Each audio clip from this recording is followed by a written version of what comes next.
अबको लागि tourism aviation ramp so हामी हेर्नेछौँ।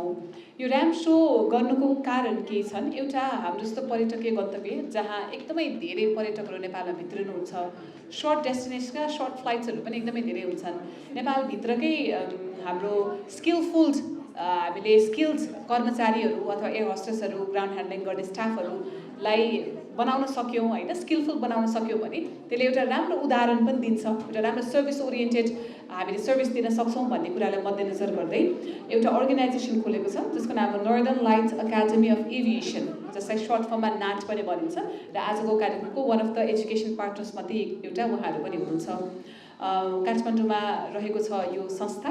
यसले एयर क्याबिन क्र्यू र एयरपोर्ट ग्राउन्ड ह्यान्डलिङको डिप्लोमाको कोर्सेसहरू गरिरहेको छ। 6 मन्थको कोर्स उहाँहरूले गर्नुहुन्छ र 6 महिनाको कोर्स सकिसकेपछि 3 महिना चाहिँ त्रिभुवन अन्तर्राष्ट्रिय विमानस्थलमा उहाँले इन्टर्नसिप गर्ने मौका पनि पाउनुहुन्छ। देशभित्रकै नागरिकहरूले देशभित्रै काम गर्न पाउने असाध्यै ठुलो मौका पनि हो। अहिलेको धेरै युवाहरूलाई चाहिँ एयर होस्टेस बन्न मन लाग्ला अथवा एभिएसनको सेक्टरमा जान मन लाग्ला, सो त्यसको लागि तपाईँले नाचलाई सम्झिन पनि सक्नुहुन्छ। अब जे प्रस्तुति हामीले स्टेजमा हेर्दैछौँ, र्याम्प सो मात्र होइन, एउटा एभिएसनमा काम गर्ने, चाहे त्यो क्याबिन क्रूले होस् अथवा एयरपोर्ट ग्राउन्ड ह्यान्डलिङको स्टाफले के कस्ता इमर्जेन्सी कन्डिसनमा आफूलाई तयारी अवस्थामा राख्नुपर्छ, प्रिपरेसन्सहरू कस्तो हुनुपर्छ र त्यसलाई कसरी ह्यान्डल गर्नुपर्छ भन्ने कुरा सरसर्ती 3 देखि 4 मिनटको एउटा सानो स्किटको मार्फत हामी यहाँहरू समक्ष देखाउने प्रयास गर्दै हुनुहुन्छ। सो जोरदार तालीसहित टुरिज्म एभिएसन र्याम्प सोको लागि नाच काठमाडौँलाई हामी स्टेजमा स्वागत गरौँ।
Good afternoon, everyone.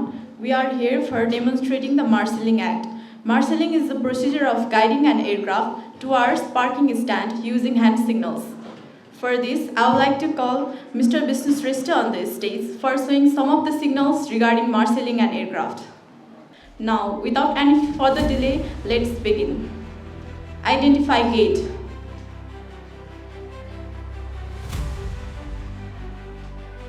Straight ahead.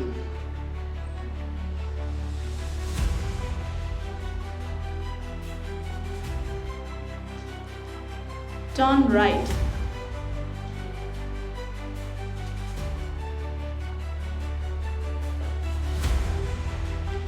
Turn left.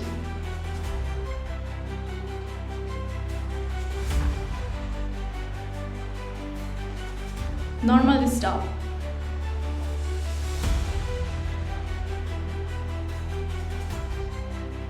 Emergency stop.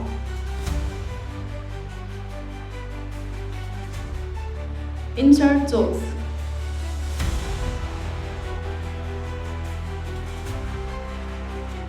Remove chokes.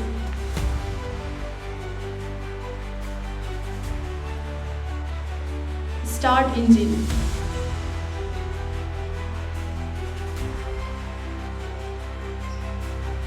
Cut engine. That's all. Thank you. गरिदिनु भयो, धेरै धेरै धन्यवाद। हामी मध्ये अधिकांशलाई सायद थाहा पनि थिएन, मलाई त पटक्कै पनि थाहा थिएन त्यो ग्राउन्ड ह्यान्डलिङको बेलामा जुन मार्सल गर्नुहुन्थ्यो के गरे होला जस्तो लाग्थ्यो। तर साँच्चै नै स्किलफुल हुन एकदम जरुरी छ। नेपालभित्र यति धेरै इन्स्टिट्युसन्सहरू छन् जसले एकदमै राम्रो अन्तर्राष्ट्रिय स्तरको ट्रेनिङ्सहरू प्रोभाइड गर्नुभएको छ। त्यसमाथि हामी त पर्यटकीय गन्तव्य संसारभरिका मान्छेहरू हाम्रो देशमा आउनुहुन्छ, नेपालबाट हेरेर सिकेर जानुहुन्छ। सधैँ गरिब देश भन्दा पनि गरिबै भए तापनि डेभलपिङ कन्ट्री भए तापनि स्किलफुल मान्छे रहेछन् भन्ने एउटा छाप छोड्न चाहिँ सफल हुन्छ। थ्याङ्क यू भेरी मच यहाँहरू सबैजनालाई। GTTP नेपालका कन्ट्री डाइरेक्टर मदन कुमार बरालजीले धेरै कुराहरू राखेर गइसक्नु भएको छ। अहिलेसम्म संस्थाले के गर्यो, किन गर्यो, भविष्यमा के कस्ता अभियानहरू चलाउँछन् भन्ने कुराहरूमा पनि उहाँले मजाले हामीलाई जानकारी दिइसक्नु भएको छ।